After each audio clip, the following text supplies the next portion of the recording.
हाँ बोलिए सर। सन्माननीय अध्यक्ष महोदय, वित्त विभागावरती मला बोलण्याची संधी दिली याच्याबद्दल मी आपले मनापासून या ठिकाणी आभार मानतो। जगभरामध्ये ज्या पद्धतीने युद्ध सुरू आहे, तिसऱ्या महायुद्धाची वाटचाल होत असतानाच या गौरवशाली भारताचे कर्तबगार पंतप्रधान नरेंद्र मोदी साहेब यांचे मी अतिशय मनापासून ऋण या ठिकाणी व्यक्त करतो।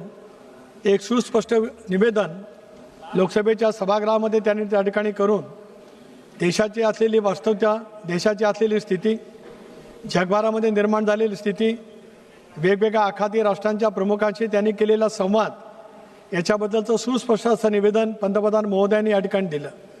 ते देत असतानाच त्यांनी या देशातल्या शेतकऱ्यांची काळजी घेतली।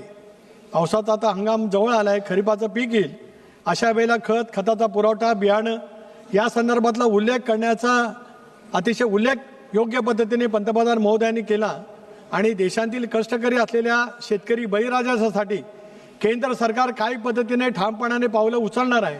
ते बियाणं असेल, खत असेल, युरियाचं असेल, डीपीचं असेल, या सर्व बाबतीमध्ये त्यांनी जी काही खबरदारी घेण्याचा निर्णय त्या ठिकाणी घेतला त्याबद्दल तमाम शेतकऱ्यांच्या वतीने मी त्यांचे ऋण या ठिकाणी व्यक्त करू इच्छितो आहे।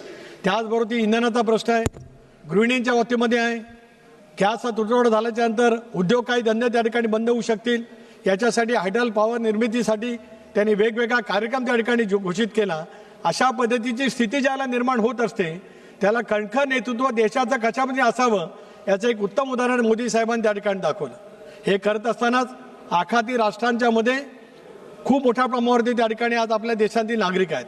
माझ्या लोकसभा मतदारसंघातील अनेक मुस्लिम बांधव, वेगवेगळ्या धर्माचे बांधव आज आखाती राष्ट्रामध्ये आहेत, त्यांच्यामध्ये एक भीतीचं सावट आहे। अशा 1 लाख लोकांना त्यांनी या देशामध्ये आणण्याचा प्रयत्न केला। ते आल्याच्या नंतर इथल्या रोजगाराच्या बाबतीमध्ये नेमकं काय केलं पाहिजे या संदर्भातलं धोरण त्यांनी त्या ठिकाणी केलेलं आहे।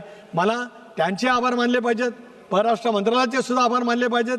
ज्या ज्या वेळेला माझ्या मतदारसंघातील मुस्लिम तरुण वेगवेगळ्या आखाती राष्ट्रांच्या मध्ये होते, त्यांना परत यायचं होतं, त्या संदर्भामध्ये आपल्या अंबासींनी घेतलेली भूमिका ही अतिशय योग्य पद्धतीची त्या ठिकाणी ठरली, त्याचा सुद्धा उल्लेख या त्यांनी करू इच्छितो आहे। आज हे बोलत असतानाच ज्या कोकणातला मी आलो, परंपरागत काजू आणि आंबाचं उत्पादन करणारा माझा कोकणचा भाग आहे। मोठ्या प्रमाणावरती निर्यात त्या ठिकाणी होते। कोकणातला हापूसचा आंबा जगभरामध्ये प्रसिद्ध आहे। अशा वेळेला 90% पीक घ्यावायला गेलेला आहे। राज्याचे मुख्यमंत्री देवेंद्रजी फडणवीस, उपमुख्यमंत्री सुनेत्राबाई पवार यांच्या नेतृत्वाखाली कोकणातल्या सर्व लोकप्रतिनिधींची बैठक त्या ठिकाणी बोलवली होती। विधानसभेचं अधिवेशन उद्या संपेल, त्याला राज्य सरकार काय मदत करणार आहे त्याचं धोरण त्या ठिकाणी केलं जाईल। केंद्र सरकारला माझी विनंती आहे, कोकणावरती आलेला प्रसंग, त्याच्यामुळे निर्यातून मिळणारं आपल्याला परकीय चलन याच्यावरती मोठ्या प्रमाणावरती फटका त्या ठिकाणी बसणार आहे। अशा वेळेला कोकणातील आंबा, काजू, नारळ, सुपारी उत्पादक शेतकऱ्यांना ज्यावेळेला राज्य सरकार मदत करेल त्यावेळेला केंद्र सरकारला, आज आमचे बिहारचे नेते या ठिकाणी उपस्थित आहेत नरेंद्र सिंगजी, त्यांना सुद्धा विनंती करतो की केंद्र सरकारने सुद्धा मोठ्या प्रमाणावरची मदत ही काजू आणि आंबा उत्पादक शेतकऱ्यांना देण्याच्या दृष्टीकोनातून एक सकारात्मक भूमिका घेतली तर देशाच्या उत्पन्नामध्ये भरीव पद्धतीची मदत करणाऱ्या कोकणवासियांना दिलासा त्या ठिकाणी मिळू शकतो आहे। माझ्या कोकणातली कोकण रेल्वेचं कॉर्पोरेशन या रेल्वेच्या इतिहासामध्ये पहिलं कॉर्पोरेशन केलं गेलं, कारण ते कॉर्पोरेशन एवढ्यासाठीच केलं गेलं 4 राज्यातून ती रेल्वे जाते।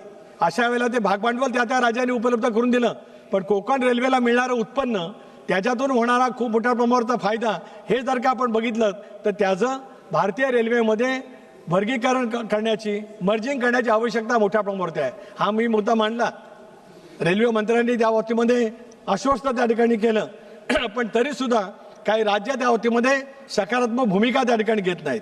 केंद्र सरकारने याच्यामध्ये हस्तक्षेप करावा, कोकण रेल्वेचं विलिनीकरण तातडीने भारतीय रेल्वेमध्ये त्या ठिकाणी करावं, दुहेरी मार्ग करावा लागेल, इलेक्ट्रिफिकेशन त्या ठिकाणी करावं लागेल। असं जर काय केलं तर कोकणच्या पर्यटनाला चालना मिळेल। शेजारचं गोवा असेल, पलीकडचं कर्नाटक राज्य असेल, केरळपर्यंत त्या ठिकाणी रेल्वे जाते आहे, त्याचा मोठ्या प्रमाणावरचा फायदा कोकणवासियांना त्या ठिकाणी होऊ शकतो आहे। सर्वात महत्त्वाचं मोठं, ज्या संसदीय लोकशाही प्रणालीमुळे आज आपण या ठिकाणी आहोत, भारतरत्न घटनेचे शिल्पकार डॉक्टर बाबासाहेब आंबेडकर यांनी या देशाला संसदीय लोकशाही प्रणाली व्यवस्था दिली।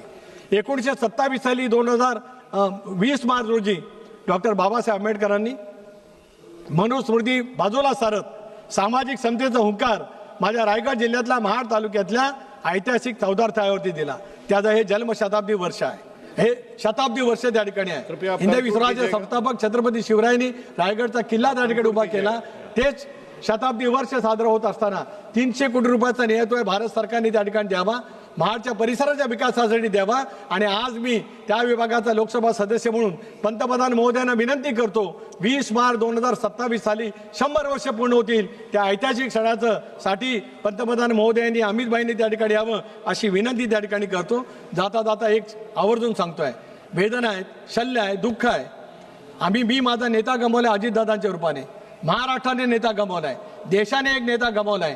अलीकडच्या कालावधीमध्ये होणारे विमान अपघात हे दुर्दैवी त्या ठिकाणी आहेत.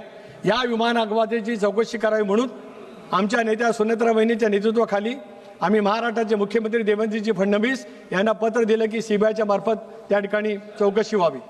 ती चौकशी त्या ठिकाणी करत असतानाच अमित भाईंना सुद्धा आम्ही विनंती केली.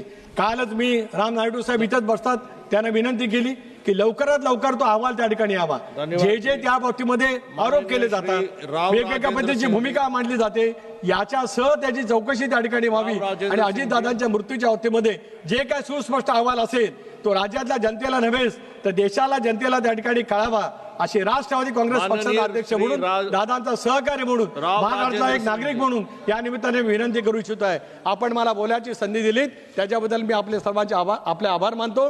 धन्यवाद. जय हिंद, जय महाराष्ट्र, जय भीम.